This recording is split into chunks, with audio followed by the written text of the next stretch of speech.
नमस्कार दोस्तों अगर आप भी रॉयल चैलेंजर्स बैंगलोर और लखनऊ सुपर जायंट्स के बीच खेले गए टाटा आईपीएल के 23वें एवं सबसे रोमांचक महामुकाबले को देखने के बाद खुश हैं, तो हमारी इस वीडियो को दिल से एक लाइक जरूर कीजिए।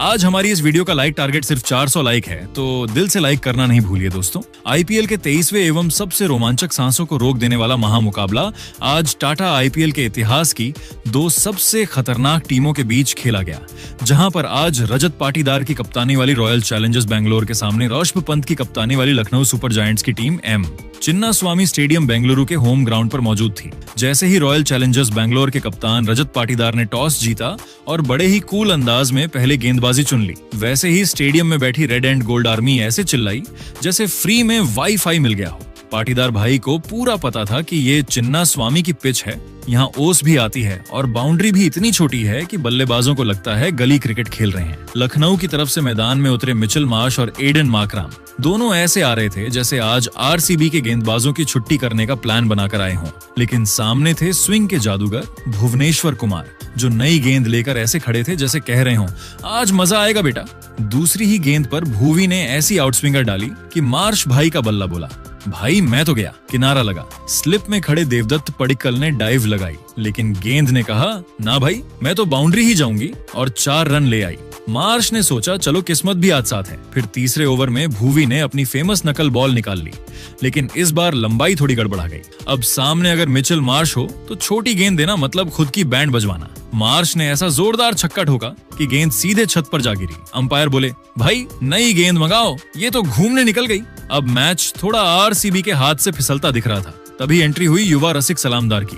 भाई ने आते ही गेम का सीन पलट दिया। एक लो फुल टॉस डाली।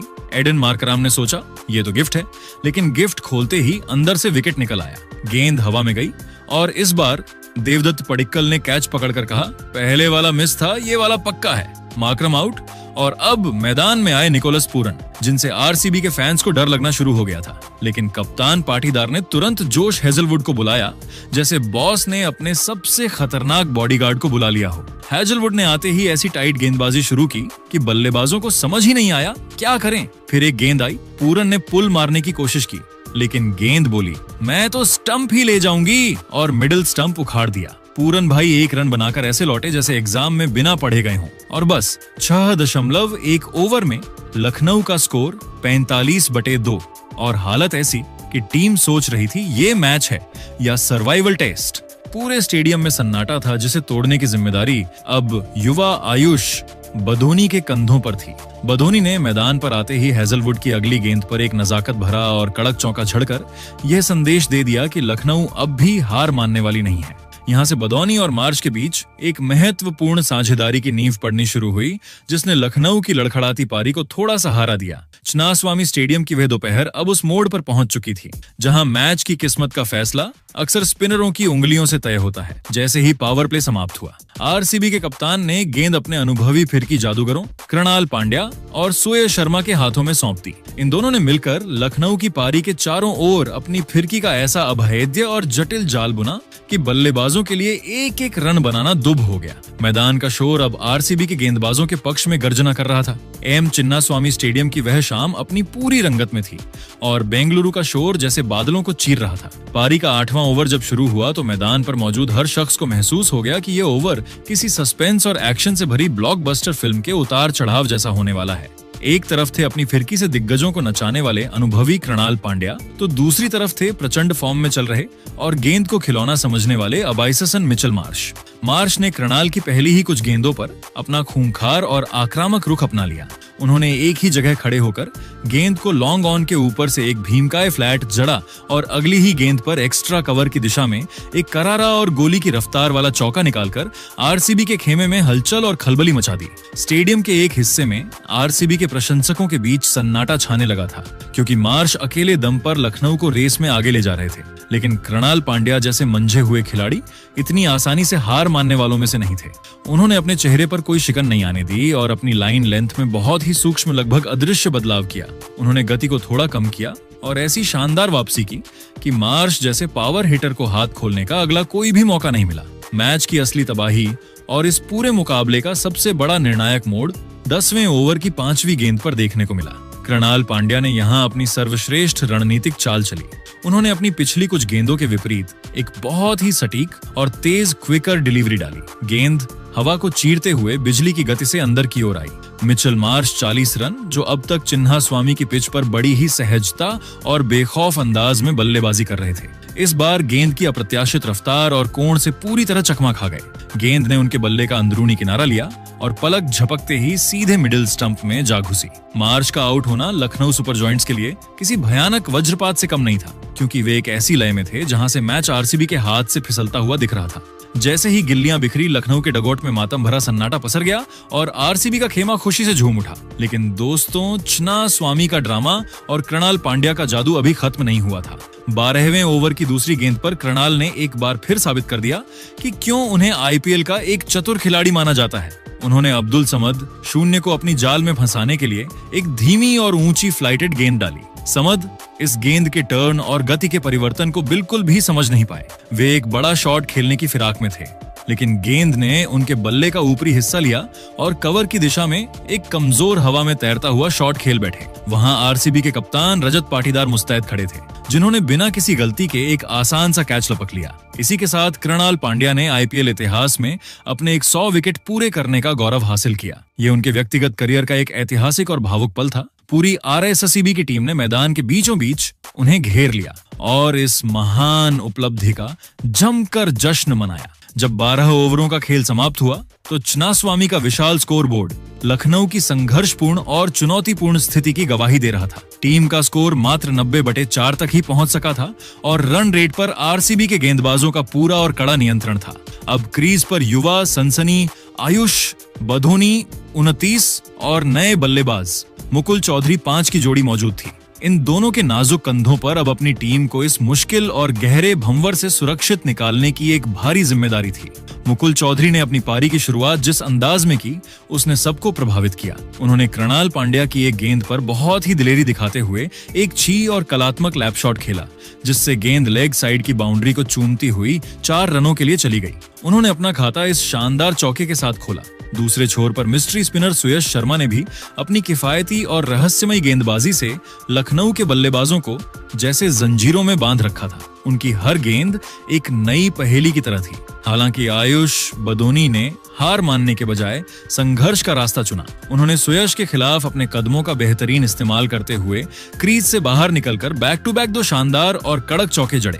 इन प्रहारों की बदौलत बधोनी ने लखनऊ की रन रेट को 7.50 के एक सम्मानजनक स्तर पर बनाए रखा। आरसीबी के गेंदबाजों ने पहले 12 ओवरों में पूरी तरह से अपना शिकंजा कस दिया था, लेकिन बदौनी की यह निडरता और मुकुल की तकनीक यह संकेत दे रही थी कि लखनऊ अभी भी खेल में बनी हुई है और अंतिम ओवरों में एक बड़ा पलटवार करने का माद्दा रखती है। चिन्नास्वामी का यह मैदान अब एक और रोमांचक सांसें रोक देने वाले और अनिश्चितता से भरे अंतिम चरण की ओर तेजी से बढ़ रहा था, जहां हर आने वाली गेंद एक नई कहानी एम चिन्नास्वामी स्टेडियम की। वह शाम अब अपने सबसे निर्णायक और रोमांचक मोड़ पर पहुंच चुकी थी। जब पारी के 12 ओवर समाप्त हुए तो लखनऊ सुपर जायंट्स का स्कोर 90/4 था और आरसीबी के गेंदबाजों ने अपनी फिरकी से मेहमान टीम पर पूरी तरह शिकंजा कसा हुआ था। लेकिन असली ड्रामा तो अब शुरू होने वाला था। 13वें ओवर में सुयश शर्मा की फिरकी के खिलाफ मुकुल चौधरी ने अपने इरादे साफ किए। सुयश ने लेग स्टंप पर गेंद डाली और मुकुल ने घुटने टेक कर एक शानदार पैडल स्वीप खेला,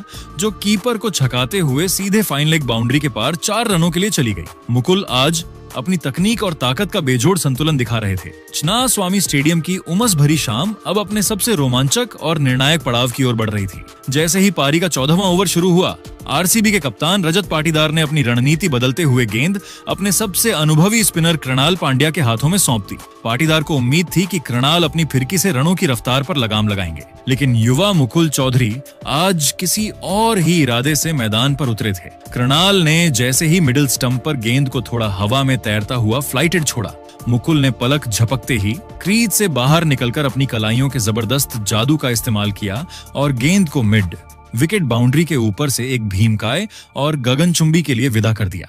इस प्रहार की गूंज इतनी तेज थी कि कुछ पलों के लिए आरसीबी के हजारों प्रशंसकों के बीच गहरा सन्नाटा पसर गया। मुकुल का आत्मविश्वास अब 7वें आसमान पर था। 15वें ओवर में जब रहस्यमय लेग स्पिनर सुयश शर्मा आक्रमण पर आए तो मुकुल ने एक बार फिर अपना जलवा दिखाया। सुयश की एक तेज गुगली को भांपते हुए मुकुल ने घुटने टेके और एक शानदार स्वीप शॉट खेलते हुए गेंद को बाउंड्री के बाहर 4 रनों के लिए भेज दिया। लखनऊ की पारी अब तेजी से रफ्तार पकड़ रही थी और ऐसा लग रहा था कि वे 170 से 180 के स्कोर तक पहुंच जाएंगे। लेकिन तभी 16वें ओवर में रसिक सलामडार ने वापसी का जोरदार बिगुल फूंक दिया। रसिक ने अपनी सबसे घातक और प्रसिद्ध धीमी गेंद स्लोअर वन का जाल बुना, जिस पर फॉर्म में चल रहे आयुष बधोनी 38 रन पूरी तरह चकमा खा गए। बधोनी ने गेंद की गति को पढ़ने में भारी गलती की और शॉट खेलने के प्रयास में गेंद बल्ले का ऊपरी किनारा लेकर हवा में ऊंची टंग गई, जिसे विकेट कीपर जितेश शर्मा ने बड़ी ही एकाग्रता के साथ लपका। बधोनी का आउट होना लखनऊ के लिए 5वां बड़ा झटका था। मैच का सबसे बड़ा नाटकीय और सांसें रोक देने वाला मोड़ 17वें ओवर में आया, जब स्विंग के सुल्तान भुवनेश्वर कुमार अपने अंतिम स्पेल के लिए लौटे। क्रीज पर अब लखनऊ की आखिरी बड़ी उम्मीद और कप्तान पंत मौजूद थे।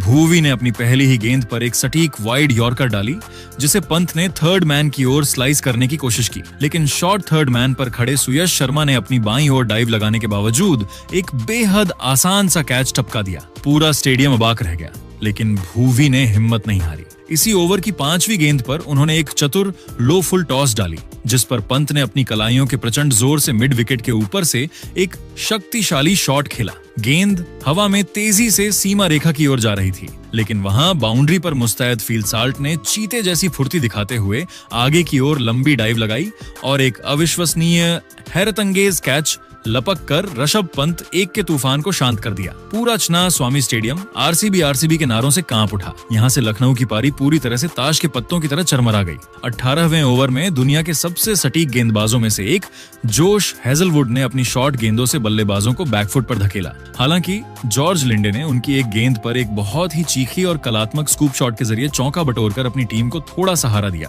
लेकिन 19वां ओवर लखनऊ के लिए किसी प्रलयकारी विनाश से कम नहीं था। भुवनेश्वर कुमार ने अपनी जादुई यॉर्कर और अनुभव का ऐसा प्रदर्शन किया कि लखनऊ के बल्लेबाज शून्य रह गए। भुवी ने पहले जॉर्ज लिंडे साथ को एक धीमी गेंद पर छकाया, जिसका कैच लॉन्ग ऑफ पर टीम डेविड ने बड़ी सफाई से पकड़ा।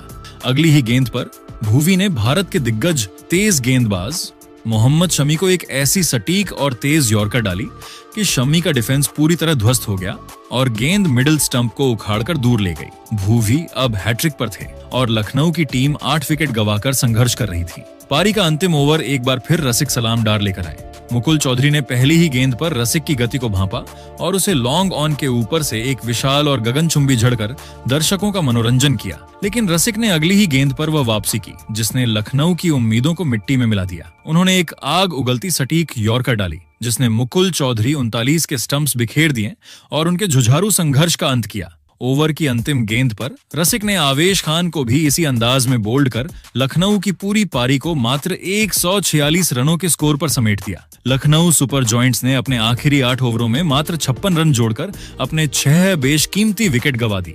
रॉयल चैलेंजर्स बेंगलुरु के गेंदबाजों विशेषकर भुवनेश्वर कुमार 3 विकेट और रसिक सलामडार 4 विकेट ने छना स्वामी के सपाट मैदान पर अपनी सटीक गेंदबाजी का लोहा मनवाया। 147 रनों का यह छोटा लक्ष्य अब कागजों पर तो आरसीबी के लिए बेहद आसान लग रहा था। चना स्वामी स्टेडियम की वह शाम इतिहास के पन्नों में दर्ज होने के लिए पूरी तरह तैयार थी, जब रॉयल चैलेंजर्स बेंगलुरु की ओर से फील्ड साल्ट और किंग विराट कोहली ने पारी का आगाज करने के लिए मैदान पर कदम रखा तो पूरे स्टेडियम का शोर किसी ज्वालामुखी के फटने जैसा था। हर किसी की नजरें किंग कोहली पर टिकी थीं, जो आज एक अलग ही तेवर और मिशन के साथ क्रीज पर उतरे थे। लखनऊ की ओर से पारी का दूसरा ओवर लेकर आए युवा और बेहद तेज गेंदबाज प्रिंस यादव अपनी सटीक गति और उछाल के लिए जाने जाते हैं, लेकिन आज उनका सामना दुनिया के सबसे महान बल्लेबाज से था। कोहली ने आते ही अपनी क्लास दिखानी शुरू कर दी, लेकिन इसी बीच आरसीबी को पहला बड़ा और करारा झटका लगा। प्रिंस यादव की एक गति से भरी शॉर्ट लेंथ गेंद पर फील्ड साल्ट ने पुल शॉट खेलने का जोखिम भरा प्रयास किया, मगर गेंद की अतिरिक्त रफ्तार ने उन्हें पूरी तरह चकमा दे दिया। साल्ट के बल्ले को छकाती हुई गेंद सीधे ऑफ स्टंप से जा टकराई और गिल्लियां बिखर गईं। साल्ट के आउट होने के बाद मैदान पर देवदत्त पडिक्कल आए। पडिक्कल और कोहली की इस जोड़ी ने बड़ी ही सूझबूझ के साथ पारी को आगे बढ़ाया और देखते ही देखते दूसरे विकेट के लिए 50 रनों की एक महत्वपूर्ण साझेदारी पूरी कर ली। इस दौरान कोहली ने प्रिंस यादव के एक ही ओवर में 4 शानदार और कड़क चौके झड़कर लखनऊ के पूरे गेंदबाजी आक्रमण को तहस नहस कर दिया। कोहली कभी कदमों का इस्तेमाल कर गेंद को मिड ऑफ के ऊपर से हवाई रास्ते बाउंड्री के पार भेजते, तो कभी अपनी जादुई कलाइयों के इस्तेमाल से गेंद को फाइन लेग की दिशा में मोड़कर दर्शकों को मंत्रमुग्ध कर देते। तीसरे ओवर में अनुभवी मोहम्मद शमी के खिलाफ भी कोहली का जलवा बरकरार रहा। उन्होंने शमी की गेंदों पर लगातार 2 जादुई चौके जड़े, जिसमें उनका वह मशहूर ट्रेडमार्क पंच शॉट भी शामिल था, जिसने फील्डरों को हिलने तक का मौका नहीं दिया। मैच में रोमांच और आक्रामकता तब और भी बढ़ गई जब 5वें ओवर में स्पिनर दिग्विजय सिंह राठी को मोर्चे पर लगाया गया। कोहली ने राठी की एक छोटी गेंद को भांपने में कोई गलती नहीं की और बैकफुट पर जाकर एक भीमकाय और गगनचुंबी जड़ दिया। वह शॉट इतना शक्तिशाली था कि गेंद सीधे स्टैंड्स में जाकर गिरी और छना स्वामी के प्रशंसकों की खुशी का ठिकाना नहीं रहा। हालांकि लखनऊ ने संघर्ष जारी रखा और आवेश खान ने अपनी एक सटीक शॉर्ट पिच गेंद पर देवदत्त पडिक्कल को अपने जाल में फंसा लिया। पडिक्कल पुल शॉट खेलने के प्रयास में गेंद की लंबाई को सही से नहीं पढ़ पाए और डीप बैकवर्ड स्क्वायर लेग पर तैनात फील्डर को एक आसान कैच दे बैठे। देवदत्त पडिक्कल के पवेलियन लौटने के बाद एम चिन्नास्वामी स्टेडियम का शोर थोड़ा थमा ही था कि मैदान पर रॉयल चैलेंजर्स बेंगलुरु के कप्तान रजत पाटीदार का आगमन हुआ। पाटीदार जब क्रीज की ओर बढ़ रहे थे तो उनके चेहरे पर एक अजीब सा आत्मविश्वास और निडरता साफ झलक रही थी। कप्तान आज किसी भी तरह के मनोवैज्ञानिक दबाव में नहीं थे और उन्होंने पहली ही गेंद से अपनी आक्रामक शैली का परिचय देना शुरू कर दिया। उन्होंने विश्व स्तरीय तेज गेंदबाज मोहम्मद शमी की गति और अनुभव का बखूबी सामना किया। जब शमी ने उन्हें अपनी रफ्तार से डराने की कोशिश की तो पाटीदार ने करारा जवाब देते हुए उन्हें लगातार 2 गगनचुंबी झड़कर अपने इरादे पूरी तरह साफ कर दिए। पाटीदार का दूसरा तो इतना विशाल और दर्शनीय था कि गेंद लॉन्ग ऑन बाउंड्री के ऊपर से 95 मीटर दूर जाकर सीधे स्टैंड्स की छत से टकराई। इस प्रहार को देख खुद मोहम्मद शमी भी कुछ पलों के लिए हैरान रह गए और अपनी लाइन लेंथ के बारे में सोचने पर मजबूर हो गए। लेकिन दोस्तों, इस मुकाबले की सबसे बड़ी कहानी और प्रशंसकों का दिल तोड़ने वाला महाड्रामा अभी बाकी था, जो 11वें ओवर में देखने को मिला। गेंद लखनऊ के तेज गेंदबाजी आवेश खान के हाथों में थी और स्ट्राइक पर थे दुनिया के सबसे महान बल्लेबाज किंग विराट कोहली। कोहली उस समय 49 रनों के व्यक्तिगत स्कोर पर खेल रहे थे और अपना एक और शानदार अर्धशतक पूरा करने से महज 1 रन की दूरी पर खड़े थे। चिन्नास्वामी का हर एक दर्शक अपनी सीट से खड़ा होकर कोहली के 50 रन पूरे होने का जश्न मनाने के लिए तैयार था। आवेश खान ने एक फुल लेंथ गेंद डाली और कोहली ने इसे अपने खास अंदाज में हवाई रास्ता दिखाते हुए स्टाइल में अपना पसा पूरा करने की कोशिश की। लेकिन किस्मत को शायद आज कुछ और ही मंजूर था। बदकिस्मती से गेंद बल्ले के ऊपरी हिस्से या स्वीट स्पॉट पर लगने के बजाय निचले हिस्से पर लगी। इस कारण गेंद को वह ऊंचाई और दूरी नहीं मिल पाई जिसकी कोहली ने उम्मीद की थी। गेंद बाउंड्री लाइन को पार करने के बजाय सीधे लॉन्ग ऑन पर तैनात निकोलस पूरन के सुरक्षित हाथों में चली गई। विराट कोहली मात्र 49 रनों के स्कोर पर आउट होकर पवेलियन लौटे। उनके चेहरे पर छाई गहरी निराशा और हताशा साफ देखी जा सकती थी, क्योंकि वह न केवल अपने अर्धशतक से चूके थे बल्कि एक ऐसी स्थिति में आउट हुए थे जहां से वह मैच को खत्म कर सकते थे। जैसे ही कोहली बाउंड्री लाइन के बाहर गए, पूरे चिन्नास्वामी स्टेडियम में ऐसा गहरा सन्नाटा पसर गया मानो किसी ने शोर का गला घोंट दिया हो। मगर यह खामोशी और मायूसी ज्यादा देर तक नहीं टिक सकी, क्योंकि इस सन्नाटे को चीरने और स्टेडियम में फिर से ऊर्जा भरने के लिए मैदान पर फिनिशर जितेश शर्मा का आगमन हुआ। जितेश ने क्रीज पर कदम रखते ही वह तांडव मचाया जिसे लखनऊ के गेंदबाज और प्रशंसक शायद अपनी पूरी जिंदगी नहीं भूल पाएंगे। पारी का 12वां ओवर लेकर आए स्पिनर दिग्विजय सिंह राठी, लेकिन जितेश ने उन्हें सेट होने का एक भी मौका नहीं दिया। उन्होंने राठी की दूसरी ही गेंद को भांपा और उसे मिड विकेट के ऊपर से एक कड़क और भीमकाय झड़कर अपने अभियान की शुरुआत की। अगली ही गेंद पर जितेश ने अपनी चपलता दिखाई और एक शानदार स्वीप शॉट मारकर बाउंड्री बटोरी। जितेश का कहर यहीं नहीं थमा। उन्होंने अगली गेंद पर एक और अविश्वसनीय इनसाइड आउट जड़ा, जिसने लॉन्ग ऑफ की दिशा में खड़े फील्डर को महज एक मूक दर्शक बना दिया। जितेश शर्मा ने अपनी पावर हिटिंग और टाइमिंग से राठी की गेंदों के परखच्चे उड़ा दिए थे। ओवर की अंतिम गेंद पर उन्होंने एक और करारा चौका झड़कर इस एक ओवर से कुल 20 रन बटोर ली। जितेश के इस जवाबी हमले ने न केवल कोहली के आउट होने के गम को कम किया, बल्कि आरसीबी को जीत की दहलीज के और भी करीब पहुंचा दिया। 12 ओवरों की समाप्ति पर रॉयल चैलेंजर्स बेंगलुरु का स्कोर 115/3 के एक अत्यंत मजबूत स्तर पर पहुंच चुका था। कप्तान रजत पाटीदार और जितेश शर्मा की इस आतिशी जोड़ी ने मैच को पूरी तरह से आरसीबी की मुट्ठी में कर दिया था। अब बेंगलुरु को जीत की मंजिल तक पहुंचने के लिए केवल 36 रनों की मामूली दरकार थी। चिन्ना स्वामी में जश्न का माहौल शुरू हो चुका था और आरसीबी के नारे हवा में गूंज रहे थे। आरसीबी के बल्लेबाजों ने शुरुआती 12 ओवरों में जिस निर्दयी आक्रामकता का परिचय दिया, उसने लखनऊ के कप्तान ऋषभ पंत की हर रणनीति और हर चाल को पूरी तरह से विफल साबित कर दिया था। एम चिन्नास्वामी स्टेडियम का शोर अब एक ऐसे उन्माद में बदल चुका था जहां हर गेंद पर इतिहास लिखा जा रहा था। जब पारी के 12 ओवर समाप्त हुए तो रॉयल चैलेंजर्स बेंगलुरु का स्कोर 115/3 था और जीत की मंजिल महज 32 रन दूर खड़ी थी। क्रीज पर मौजूद कप्तान रजत पाटीदार और विस्फोटक जितेश शर्मा ने ठान लिया था कि वे इस मुकाबले को और अधिक लंबा नहीं खींचेंगे। 13वें ओवर की पहली ही गेंद पर प्रिंस यादव जब गेंदबाजी के लिए आए तो पाटीदार ने अपनी ताकत का ऐसा जबरदस्त प्रदर्शन किया कि पूरी दुनिया देखती रह गई। पाटीदार ने 134.6 किलोमीटर प्रति घंटा की रफ्तार वाली फुल लेंथ गेंद पर एक ठोस बेस बनाया और बल्ले के पूरे स्विंग के साथ उसे सीधा लॉन्ग ऑफ के ऊपर से एक भीमकाय के लिए भेज दिया। आरसीबी अब जीत की ओर बुलेट ट्रेन की रफ्तार से बरस रही थी। हालांकि अगले ही पल इस रोमांचक मुकाबले में एक छोटा सा ड्रामा और ट्विस्ट देखने को मिला। प्रिंस यादव ने अपनी लाइन और लेंथ में बहुत ही सूक्ष्म बदलाव किया। पाटीदार इस मैच को एक ही ओवर में खत्म करने की कोशिश में अपनी शेप खो बैठे और गेंद को हवा में बहुत ऊंचा टांग दिया। मिड ऑफ से अपनी दाईं ओर दौड़ते हुए दिग्गज सिंह राठी ने एक सुरक्षित कैच लपका और रजत पाटीदार 27 रन की तूफानी पारी का अंत किया। पाटीदार के आउट होने के ठीक बाद अगली ही गेंद पर प्रिंस यादव ने एक और बड़ा झटका दिया। उन्होंने एक सीम अप डिलीवरी डाली जिस पर जितेश शर्मा 23 रन ने शफल करके लेग साइड पर बड़ा शॉट खेलने की कोशिश की, लेकिन गेंद ने बल्ले का बाहरी किनारा लिया और विकेट कीपर मुकुल चौधरी के हाथों में समा गई। 2 गेंदों में 2 विकेट गिरते ही लखनऊ के प्रशंसकों के चेहरे पर हल्की सी चमक लौटी, लेकिन जीत अभी भी आरसीबी की मुट्ठी में थी। मैदान पर अब 2 ऐसे पावर हाउस बल्लेबाज मौजूद थे जिनसे पूरी दुनिया का गेंदबाजी आक्रमण खौफ खाता है, टीम डेविड और रोमारियो शेफर्ड। 14वें ओवर में दिग्विजय सिंह राठी के खिलाफ टीम डेविड ने अपना हाथ खोलना शुरू किया। उन्होंने राठी की एक ओवर पिच गेंद को भांपा और उसे स्लाइस करते हुए वाइड लॉन्ग ऑफ के ऊपर से एक दर्शनीय जड़ दिया।